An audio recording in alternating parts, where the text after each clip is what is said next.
everyone. Hi. Hi. How are you and how excited you guys are? Like, celebration is on? Jalsa is on Jalsa.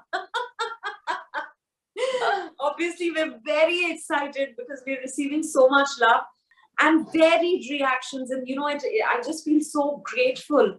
We're all very happy. Yes. I mean, pehle, there were stories of Vikram and Betal. Now it's Vikram and Vidya. It's almost three consecutive hits. Yeah, this is superb. This is fab. Touch wood. Touch wood. Thank you very much. Yeah. Thank you. This is a Vetal Vikram is happy to be associated with. I want to know that, what is your parameter like, to greenlit a project like that, like all three of them?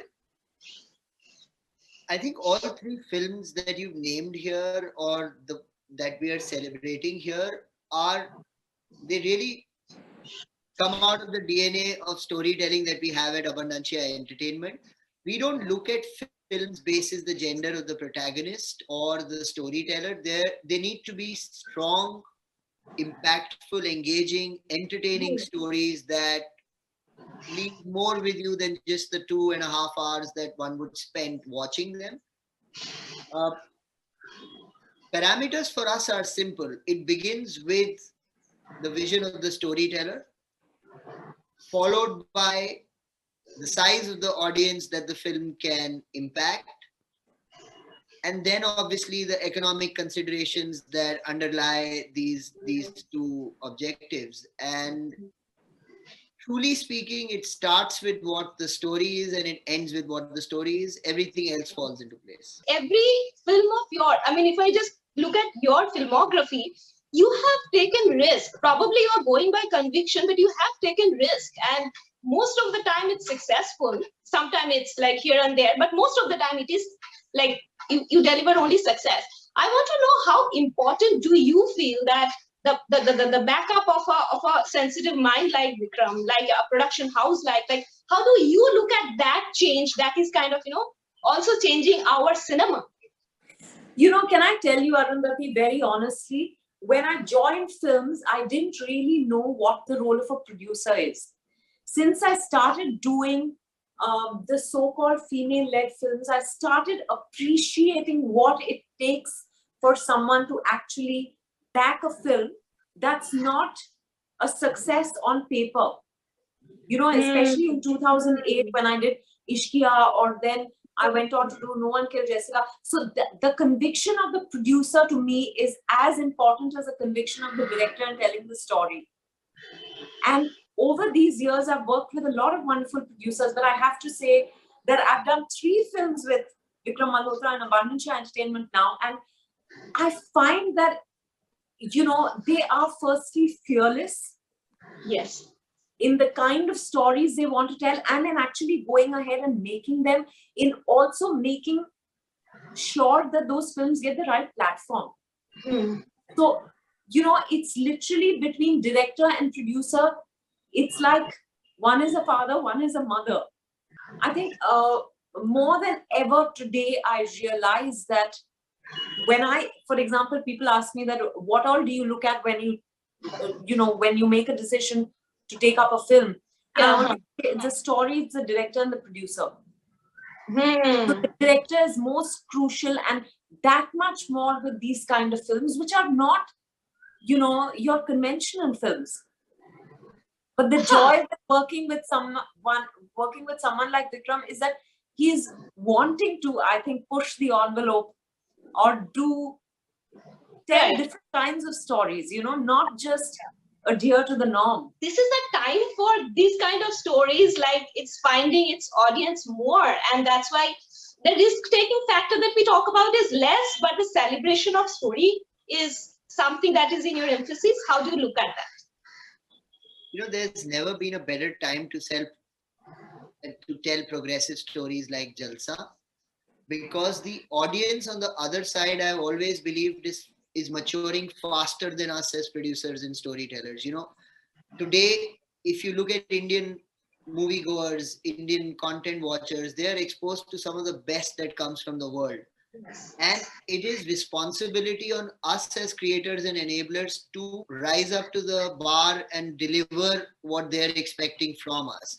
There's a younger audience, there's a more accepting audience. They're willing to watch unconventional stories, experiment with genres, not only look at cliched ingredients of films and shows. So, yes, it is very heartening that there are large cohorts of audience on the other side that are accepting of the work that we are willing to push the envelope with. Vidya, if I just specifically talk about Jalsa, the name of name of your character is Maya, and then the character that she is so. I mean, the complexity of it is so interesting. I mean, I'm so tempted to talk about it elaborately, but then I know I'm not supposed to give any spoiler. What I want to know is, did you judge the character when you played it? No, not when I played it, but the first time I heard it, I think I did end up judging what she does or what she does not do. But then you realize that, thankfully better sense prevailed, and I realized that who am I to judge, what someone else does or doesn't do? Because I don't know how I'll react if I were in that situation. Yeah. And I think that's the Maya means an illusion, something that is illusory. And what I find beautiful about Maya Menon, the character I've played, is that she's inscrutable. Yeah.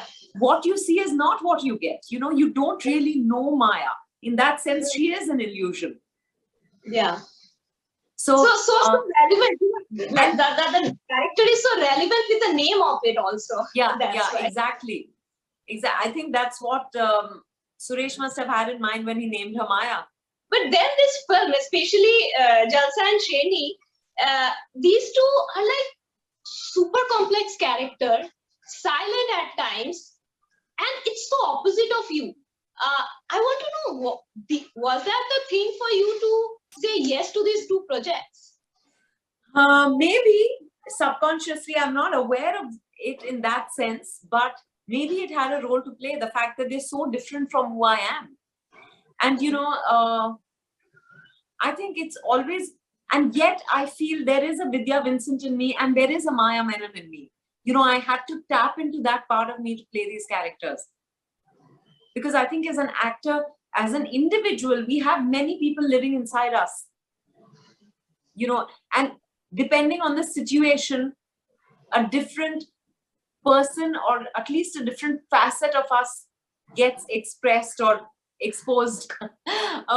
So I think there is that side to me which is very quiet. I remember during the shoot of Sherni, I would hardly speak.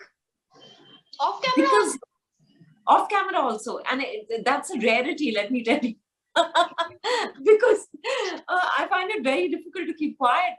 But during Sherni, it was a mood of the film and of the character, most importantly. But also the fact that, for example, we went back to shoot the second schedule immediately after the first lockdown. So, everyone was in a different frame of mind. And all of that, I think, contributed. And that's, I'm sure, even impacted my performance. Like that time when I was watching the film, I'm like, mujhe ye theater mein dekhna tha. I wanted to get the full vibe of it. Like, this is jungle. Mujhe uske beech mein jana tha in a dark room. Like dark room in the sense ki, if it is, in the theater, like, I wanted to get that vibe. I'm like, maybe, in the past, they would re-release films, right, Vikram? Maybe we should do something like that with Shakuntala and Sherni. Release it for a short period in theaters for people just to come and experience it on the big screen. There's now you're a genre, so maybe there's a thought there in getting all these three films and do like a jalsa of these three films, a celebration in theaters. Oh, lovely. Amazon, are you listening? There could be a thought here. More importantly, exhibitors, are you listening? Yeah, exactly. But no, on a more serious note on this, absolutely, we've evaluated these decisions. We'd love for our work to be across screens, but let me ask you this question. Sherni, you saw when theaters were either fully or partially shut. Hmm.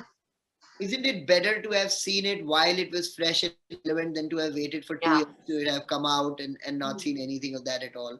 So I think that is one key fact that influenced our decision, both Vidya's and mine, when we looked at putting the film out immediately on streaming. No, I'm sure. I'm a very indulgent audience, like I'm one of those audience who is like love going to the theater and watching cinema. Now I am very familiar with this format also, but it's just that I romanticize that whole thing of like going to the theater and watch a film. Like Our next will be in the theaters, so you'll watch that in the theaters, inshallah. Vikram sir, what is coming next from your house? What can we expect next? Uh, our next film is going to be Ram Setu this Diwali.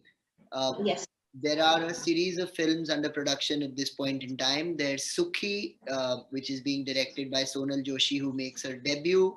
There is the remakes of Surarai Potra, directed by Sudha Kongara, and the remake of Hangamali Diaries, an amazing Malayalam film which is under production right now, and a whole host of work in development. Vidya, this is the last question that I would like to ask you. That now you are so successful. I want to know that there was this young girl who one day decided to write a letter to her favorite filmmaker, that is Satyajit Ray. Somewhere she couldn't post that letter. Today, after achieving so much, if she wants to write a letter to Mr. Ray, what is that letter reads? I wish you would have lived longer.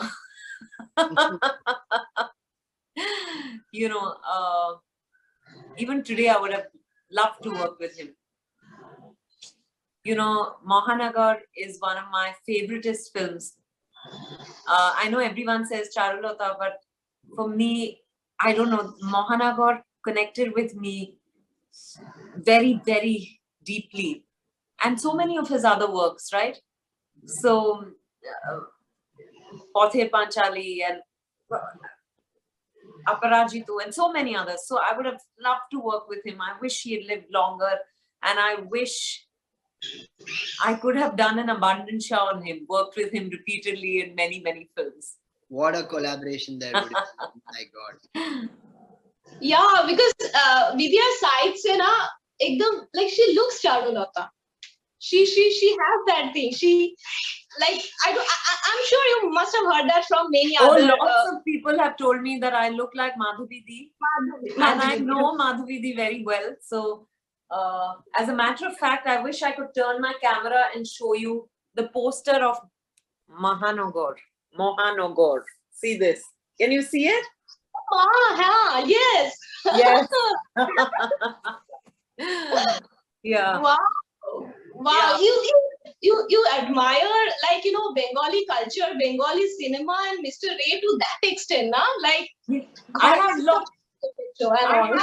If I start showing you things in my house, I have so much of Ray in my house. It's unbelievable. Last year it was 100 years.